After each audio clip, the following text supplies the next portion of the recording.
Starting off with questions on SIBO. So I'll just recap what SIBO is, what are the root causes that I see, and my approach to treatment as well. So SIBO is small intestine bacterial overgrowth, and we should all naturally have bacteria in our large intestine. That's where they live, that's where they help our health, they give us nutrients, they support our immune system, they ferment our food and create gas, and that's all good. That's where they should be living. In small intestine bacterial overgrowth, the bacteria actually translocate into the small intestine where they shouldn't be. So the small intestine is where we should be digesting our food and absorbing the nutrients. So you can imagine if there's a chronic bacterial imbalance there and there's lots of bacteria, it interferes with food digestion and they can actually steal nutrients from us, which isn't great. So you could be eating the most perfect diet in the world, but you may not be fully benefiting from that. And probably 70 to 80% of people with IBS diagnosis actually have SIBO, small intestine bacterial overgrowth, as a root cause. So it really is an underlying factor, but even SIBO isn't a root cause. It's a symptom of something deeper. So there's all different layers that you need to go through. Some of the root causes that I see for SIBO would be low stomach acid, because if you have weak stomach acid, the food that you eat is gonna ferment, it's gonna rot, it's gonna attract bacteria, not great, and it doesn't disinfect your food properly. So we're constantly being exposed to bacteria and parasites on our food, but it's not going to be effective, and we're going to end up with more bacterial overgrowth. The whole pH of our gut is going to be thrown off, and that can have a knock-on effect and put us at risk of other things like food sensitivities, leaky gut, parasites. Not so great. So my approach to that would be to optimize stomach acid levels. I have a guide on my website on stomach acid supplementation. You could start off with something like apple cider vinegar and just make sure that there's no H. pylori or gastritis present when taking hydrochloric acid supplements. So that would be low stomach acid first. The next one would be hypothyroidism. If your thyroid is sluggish, everything in the body slows down. So mental processing, digestion, hormone detoxification, liver detoxification, everything slows down. And your small intestine motility also slows down as well, and that can lead to a backup of bacteria, and rather than being flushed through like they should be normally, they proliferate, and it's like a stagnant river. If things aren't moving and flowing properly, then you end up with all of these infections and like grime and all build up in the wrong area of the body. So hypothyroid, and there's all different reasons for that, such as autoimmune. So autoimmune thyroiditis is the most common reason for low thyroid function, which would be a condition called Hashimoto's. And if that is the case, then looking at your gut and immune system, I use something like a GI map and make sure that you're having a full thyroid panel. You're not just told that everything's normal, because there's a huge difference between the conventional levels and optimal levels with thyroid health. And then other things that can cause SIBO would be issues with any adhesions or scarring in the area. So you've had abdominal surgery in the past, or you have endometriosis. Things like that can interfere with the proper peristalsis or flow of the small intestine, and that could cause a build-up as well. So stress, poor digestive enzymes, some of the other things that can cause SIBO. So let's just have a look. Any questions? So Ursula, you don't have a good signal. I hope everyone else can hear and see me okay. I'm just kind of blabbering on if not. But I'm going to try and record, I'm going to try and save the replay. So hopefully you can catch that and everything's good, Ursula. I'm sorry if not. Someone asked, why not H. pylori if taking HCl? It's because having H. pylori, you naturally have a more alkaline stomach, and H. pylori survives in an alkaline environment. It turns off stomach acid production, and that's how it proliferates. So you need to try and address the root cause. And if you have a lot of inflammation in your gut due to H. pylori and you put on stomach acid on top of that, it can lead to ulcers and gastritis and burning sensations. So the ideal situation for you, yes, you want to increase stomach acid levels, but you need to address the H. pylori first, eradicate that, let the gut lining settle a little bit and reduce inflammation, and then go in with HCl supplementation, which is probably necessary at that point, because it's like that your stomach acid levels have been so suppressed and you really need to benefit, but just not at the moment. So I hope that makes sense. And my approach to treatment with SIBO is very holistic and very multi-systemic, not just looking at the small intestine and throwing in a ton of herbs and antibiotics to kill things off, because that is the conventional approach, just give an antibiotic. And that's why it's very reoccurrent a lot of the time. It can relapse very frequently if that approach is taken. And even some natural practitioners just use herbs in the place of antibiotics, and they wonder why people can't clear SIBO. But you have to look at the brain to gut communication. So the vagus nerve is the largest nerve in the body, connects the gut to the brain, and there's a lot of dysfunction in that nerve. In people with IBS and SIBO and chronic constipation and IBS-like issues, so stimulating your vagus nerve could be things like gargling and humming, and that vibration can really help. Things like coffee enemas can be really helpful, meditation. You can do tongue scraping and even gagging yourself with a tongue depressor. Sounds really weird, but that reflex in the throat really stimulates the vagus nerve, and that helps with motility. So you need to make sure that that brain to gut communication is optimal. Managing stress hormones, because if not, your enzyme production is going to be shut down and the blood is going to be diverted away from your gut to your extremities, so that you can run from a saber-toothed tiger that your body thinks is happening when you're stressed. And I also look a lot into the liver and the gallbladder side of things with SIBO, because there's a big connection between poor bile health and poor gallbladder function. Bile is very antibacterial and disinfects the small intestine. And if it's not being produced adequately enough because of intake of trans fats and rancid oils, or you have estrogen dominance, so your bile is very thick and sludgy, then your small intestine isn't being cleansed like it should be. And bile is what's removing the toxins and byproducts from this infection and inflammation in the body. So you need to make sure that that's optimal. And then looking at the large intestinal health as well, because with these restrictive diets like low FODMAP and some of these herbs, especially when done for a long period of time, can really disrupt the large intestine microbiome. And there's actually a term that's being used quite frequently now called LIBO, or large intestine bacterial overgrowth. And there's a confusion between the two, but I see that people going through months or years of treatment for SIBO can sometimes really disturb the large intestine, and that's a whole nother issue in itself. So that's just my approach. Let me know if you've got any questions on that. Next question is favourite topical products for acne. I don't know if this is a personal question for me, but there's different root causes for acne. There's different types of acne. My friend Sarah at Healthy Skin Glows is the go-to person for topical treatment, but I've definitely done her course and have learnt a lot from her. She's been on my podcast a few times. So my top takeaways would be raw manuka honey, used as a face mask a couple of times a week, or a face cleanser, which is gently exfoliating, slightly antimicrobial. It's a humectant, so it draws moisture to the skin, so it's not going to dry your skin out and make it more irritated like other masks can. What's the other one? Rose toner. So rose water toner can be a good one, or lavender toner, just to regulate the pH of the skin. That's a key one. Restoring the skin microbiome, which is the bacterial balance, improving the pH and the lipid barrier. These are three things that Sarah is really key on, and we have a podcast episode. I think the first one was number 11 of the Hormones in Harmony podcast, so definitely check that one out. Everyone needs to know about this information, whether you have eczema, psoriasis, acne, or you just want to have great skin aging in the future. All very relevant, and is just key information that's not really shared. So I love her work and have taken so many things away from her. To help my skin in the past, I used a probiotic cleanser by Eminence Organics. It's made with tea tree and yogurt and cucumber and some other lovely ingredients. Very simple and effective, and I really love that one. It takes your makeup off really easily too, and doesn't leave your face tight and dry like some other things can. Personally love that one.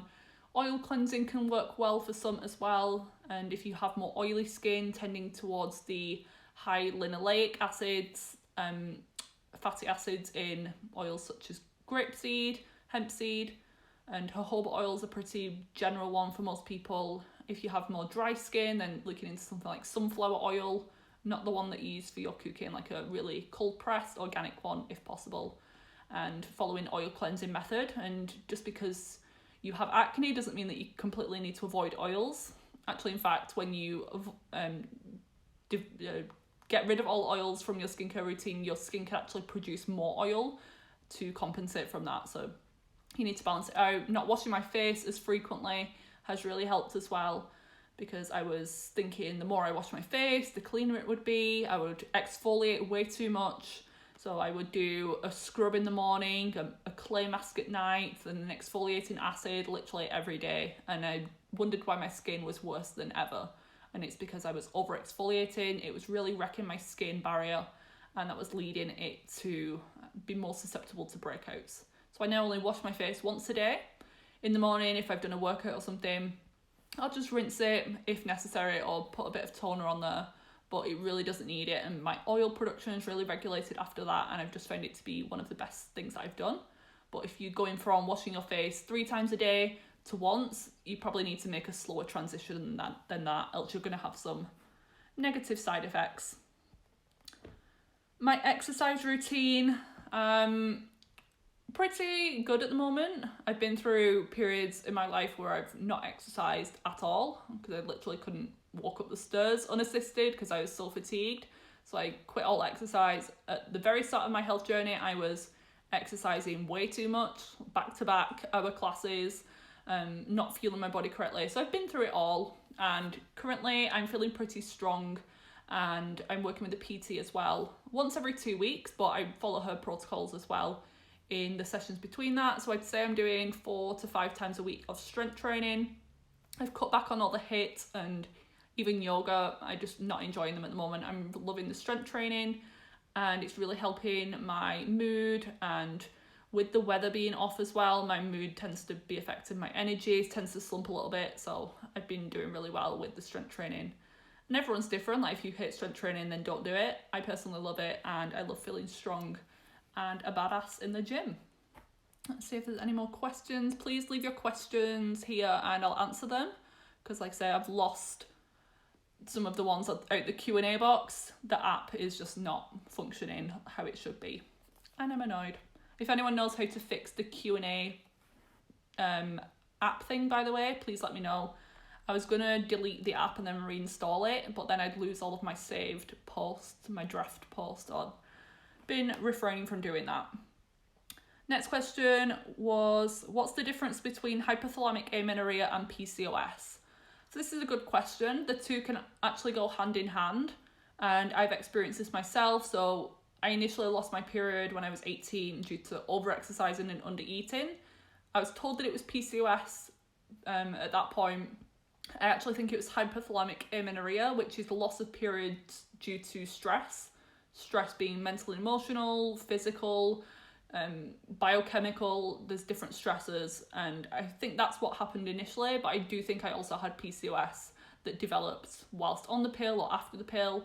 I have no idea. Everything kind of blurred into one thing. But the difference between PCOS would be more of a metabolic and hormonal condition involving insulin, maybe involving thyroid hormones and gut health as well. And you may have loss of periods because of those things, and the blood work looks very different. So with hypothalamic amenorrhea, most hormones can be on the low end of normal. So particularly FSH and LH can sometimes be very low in hypothalamic amenorrhea, whereas in PCOS, sometimes, not always, LH can be double that of FSH. So say if FSH was 5, LH would be 10 or higher. So that's just one of the keys. And then some of the androgens can be different. So with PCOS, certain androgens could be higher. With hypothalamic amenorrhea, you may have acne and symptoms like hair loss, but you may not have elevated androgens. And then with PCOS, you have the majority of the time blood sugar and insulin related issues, and hypothalamic amenorrhea you often don't. So just a few variations there. I know that Laura Bryden has a blog post and a good diagram on this. She even shared this a few weeks back on her Instagram, so have a look on there There's like a chart and there's the two side by side and the differences, so that's a good one to refer to. Thoughts on the carnivore diet. So this is a big trend recently. I think it's keto on steroids. Everyone's went from paleo to keto, now carnivore. They're just upping it and upping it and upping it. And I definitely know there are some therapeutic benefits. There's people with severe autoimmune conditions who can't tolerate any plant foods because their gut and their immune system is just so wrecked that they're reacting to lectins and the anti-nutrients in some of these things, and the only thing that they can tolerate is animal protein.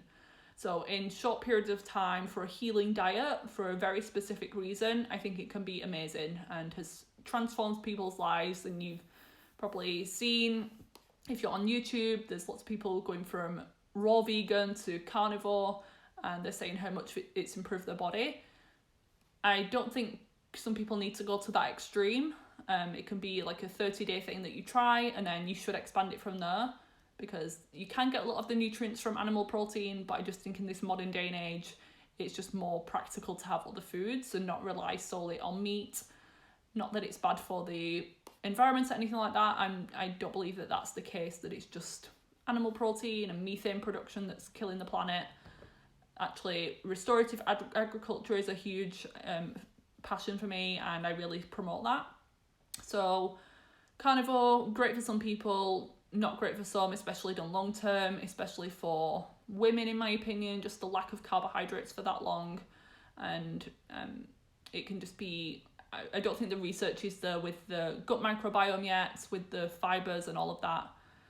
So that's my opinion. I've yet to try it. Maybe I will, maybe I won't. I'm feeling pretty good on my current diet, and I personally love vegetables, so who knows.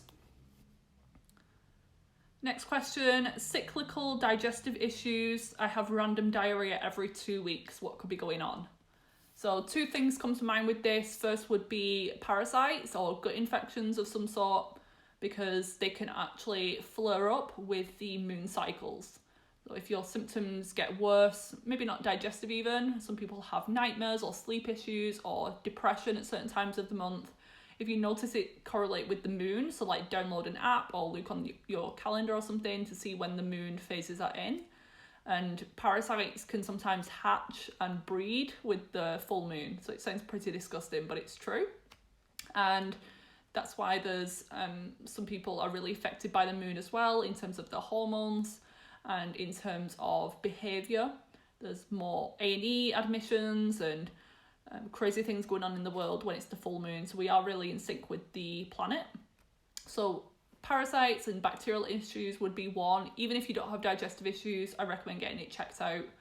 This person does have digestive issues, so I would do something like a GI map test to figure out what's going on inside of the gut, rule out any infections and go from there. The next thing that could be a factor would be hormonal imbalances, particularly with estrogen and progesterone.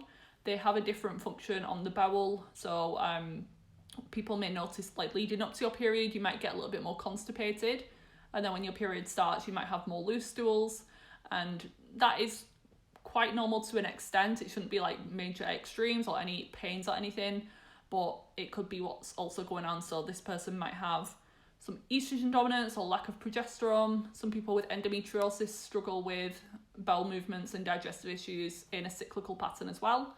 So look into those things. And for hormones, I recommend the Dutch test to look at those things, and also the metabolization of the hormones. So not just a blood test saying how much hormone do you have. A Dutch test also looks at your detoxification of those hormones, whether you're sending them down the healthy or harmful pathways.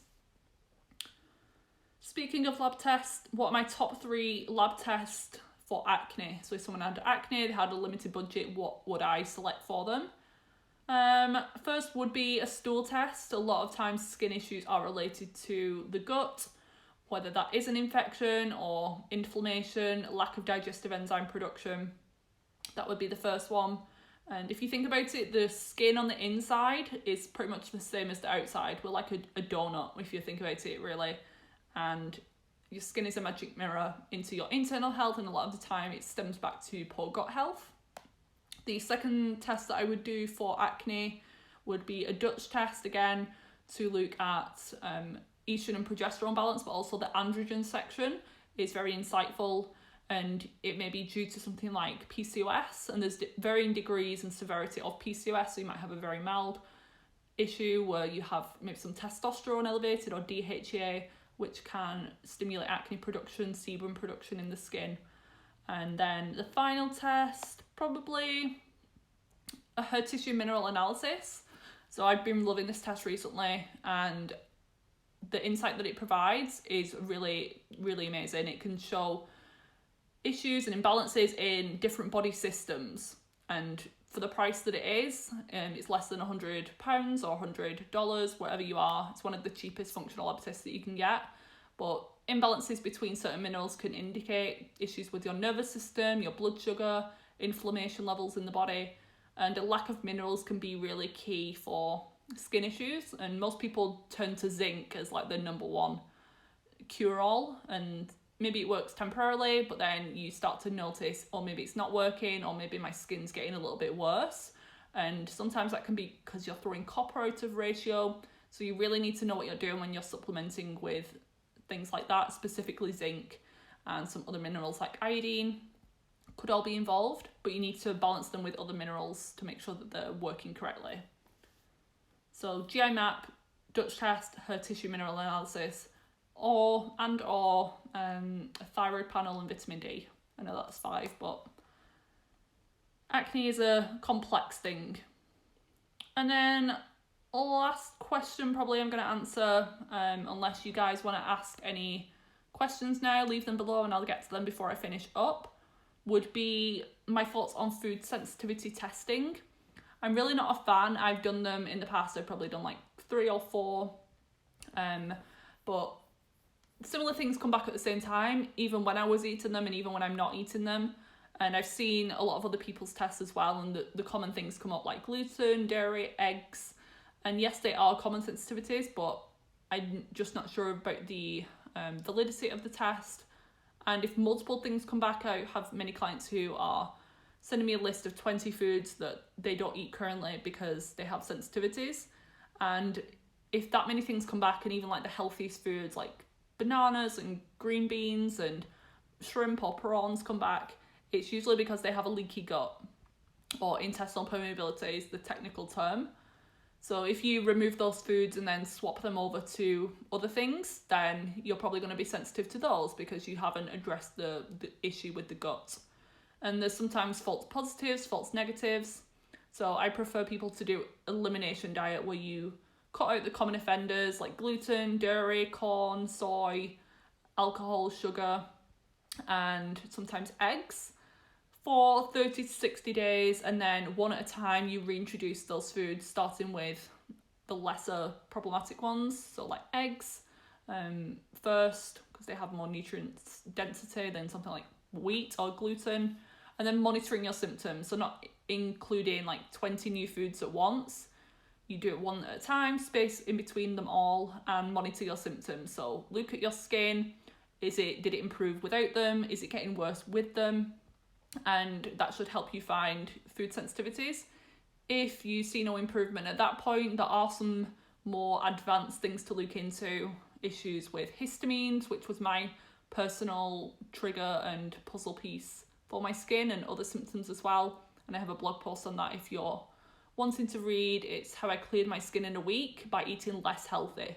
So it's eating all of the avocados and chocolate and bone broth. I mean like dark organic chocolate, bone broth, collagen powder, and my skin was absolutely terrible. And it's because I had a histamine sensitivity. And that's not the case for everyone, but there could be nightshades, it could be broccoli that you're reacting to, who knows. But going from the biggest offenders and then narrowing it in from there if necessary, but also combining that with gut healing, supporting just overall health, stress management, because you're not going to get clear skin if you have a chronic gut infection and you're not sleeping. So it needs to be a very holistic approach.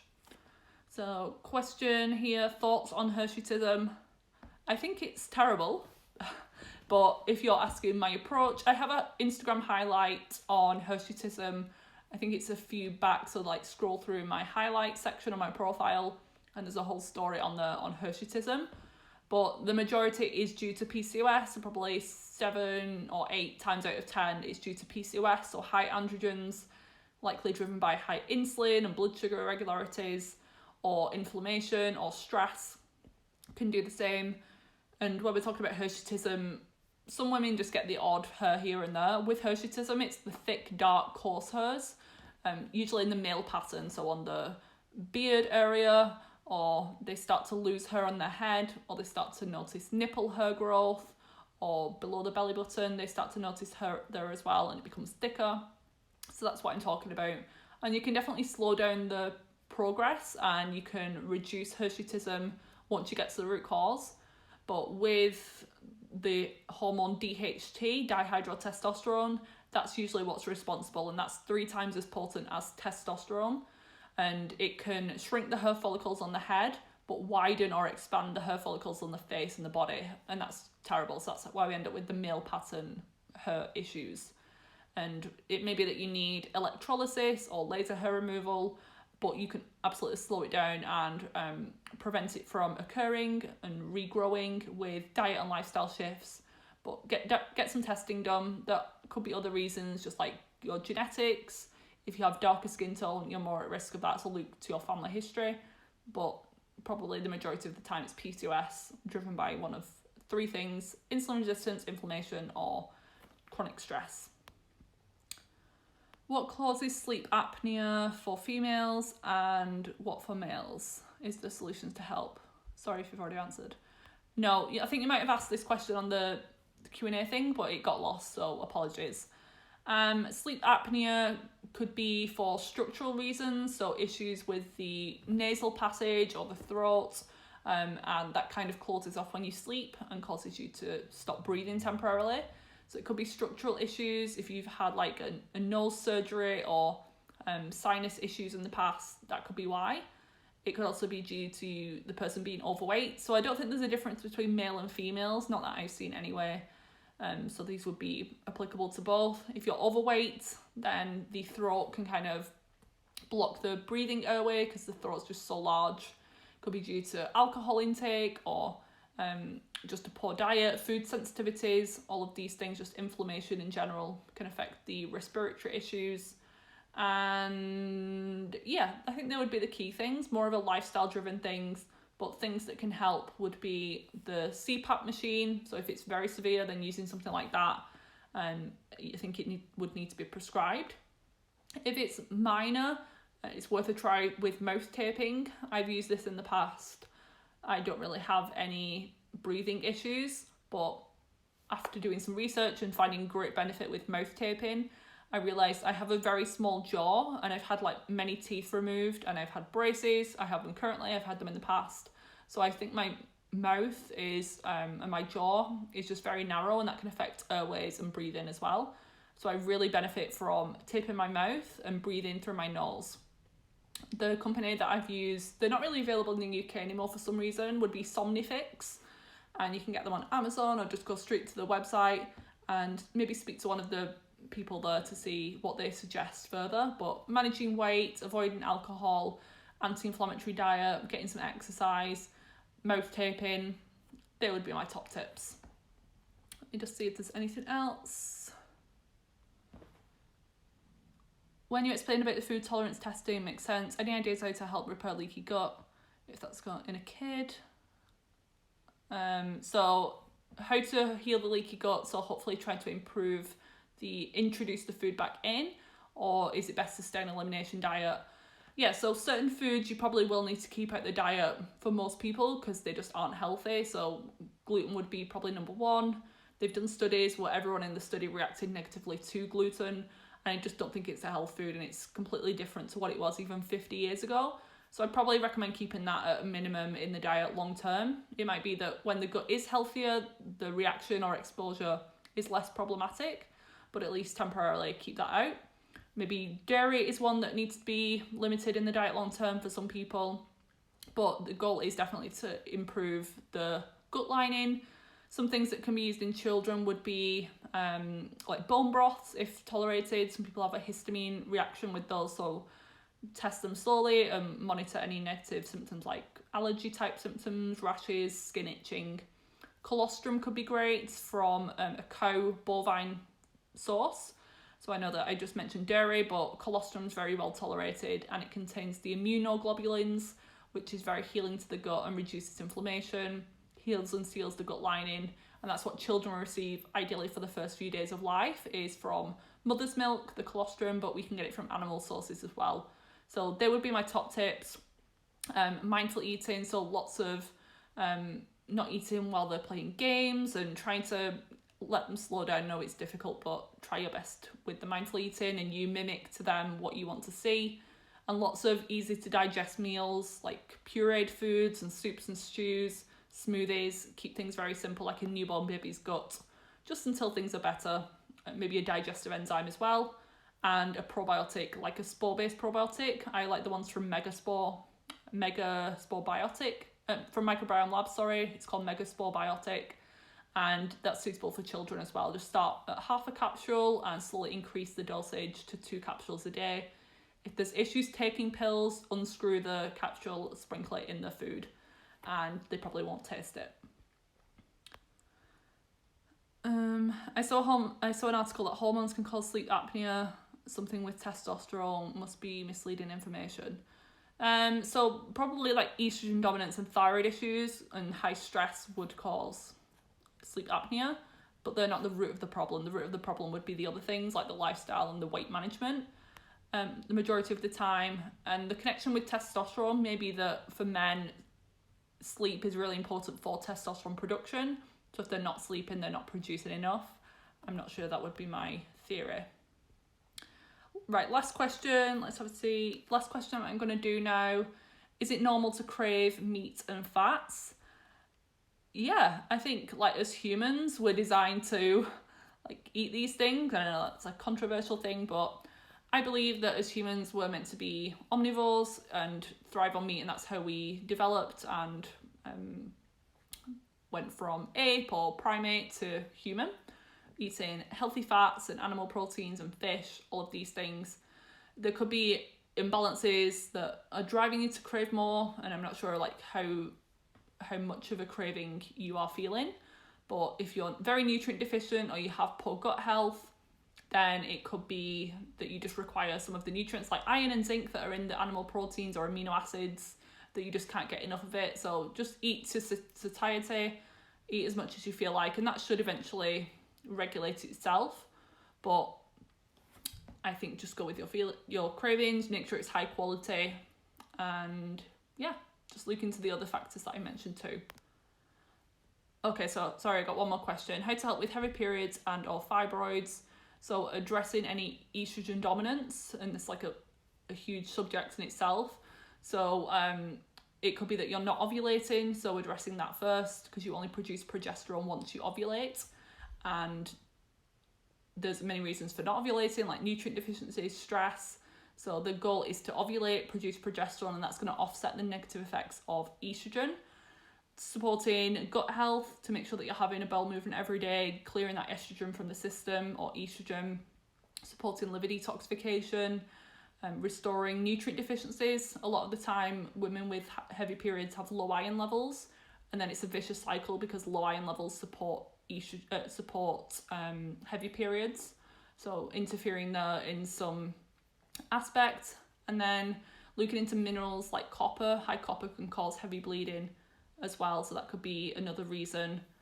And diet wise, avoiding estrogenic foods in terms of conventionally raised meat and dairy products, just foods that you're sensitive to in general. Maintaining a healthy body weight, so reducing excess body fat if possible and if necessary. And then foods to add in would be things like flax seeds and cruciferous vegetables. Green tea could be useful as well. So many different issues there, and I have a lot of podcasts on estrogen dominance to look into, so send me a DM if you want the links to those as well.